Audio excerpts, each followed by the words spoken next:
Mais attends, c'est japonais ça? Non, c'est égyptien, putain. Mais comment il pour construire ça? Il n'y avait pas de cure à l'époque. Les pyramides, c'était les mammouths qui tiraient les blocs? Il me faut des réponses.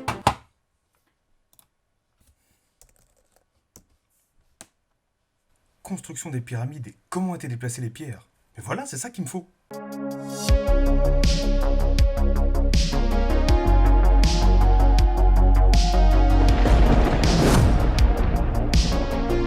Les pyramides, ces mystérieux édifices qui attirent toujours autant la curiosité. Oh pardon, excusez-moi. Vous ne m'avez sans doute pas reconnu, mais c'est moi. Ne vous inquiétez pas, nous ne sommes pas deux sur la chaîne, je suis toujours tout seul. Mais eh bien, les pyramides, ces grands blocs de calcaire, attirent toujours autant la curiosité. Et une équipe de chercheurs internationale a publié un début de réponse quant à sa fabrication. Dans la revue Proceedings of the National Academy of Sciences le 29 août, soit la fin des vacances. Et oui, c'est fini. Eh bien, pour ces chercheurs, la réponse se situerait autour d'une branche du Nil. Et attention, je ne parle pas de cette branche.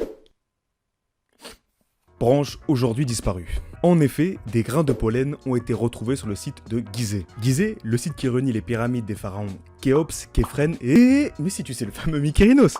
Non, en vrai, même moi je savais pas. Toutes les trois construites il y a environ 4500 ans. Ces grains de pollen fossilisés étaient conservés dans des carottes de sédiments. Or, ces grains de pollen provenaient de fleurs qu'on retrouve au bord du Nil. Les scientifiques en ont alors donc déduit qu'il existait un cours d'eau autour de Gizeh. Et du coup me diras-tu, parce que là je sais que t'es perdu, que tu crois que c'est les grains de pollen qui ont construit les pyramides. Eh bien, cet ancien cours d'eau baptisé Khufu, d'une profondeur suffisante pour naviguer dessus, aurait pu acheminer par bateau les blocs de calcaire de plus de 2 tonnes, en partant justement des carrières. Mais jamais 203 comme on dit, le niveau du cours d'eau de Khufu a commencé à baisser et s'assécher après le règne de Toutankhamon, soit il y a environ 3300 ans, rendant alors la navigation impossible. Merde, alors du coup, plus de pyramides. Cette étude a donc pu confirmer les hypothèses antérieures des scientifiques. En effet, cette étude ne vient pas révolutionner le monde de la recherche, mais elle a permis de confirmer le fait que les cours d'eau étaient utilisés pour acheminer les blocs de calcaire. Maintenant, ce cours d'eau est une explication à la logistique de la construction, sauf que pour la construction en elle-même, il y a plusieurs hypothèses, notamment la plus envisageable, qui est qu'une rampe avec une pente de 20% et mesurant 3 mètres de large environ, était utilisée pour déplacer les blocs de calcaire sur des rondins de bois, un peu comme ceci.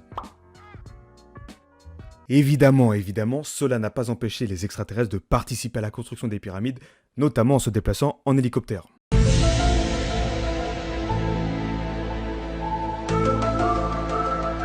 Vous le savez, ici on est pour la véracité historique. Ceci étant dit, j'espère que cette petite vidéo vous aura plu. Elle fut courte mais intéressante. J'espère que les sujets historiques vous intéressent parce que moi personnellement c'est ma passion, donc il est possible qu'il y ait plus souvent des sujets historiques dans le futur. Faites-le moi savoir en commentaire si c'est le cas. Et comme d'habitude, je vous encourage à partager la vidéo pour la faire grandir parce qu'on n'est pas beaucoup, et à liker si vous avez aimé, et à laisser un commentaire, c'est très important pour le référencement et aussi pour savoir si tout cela vous plaît. Merci à tous d'avoir écouté et je vous dis ciao à tous.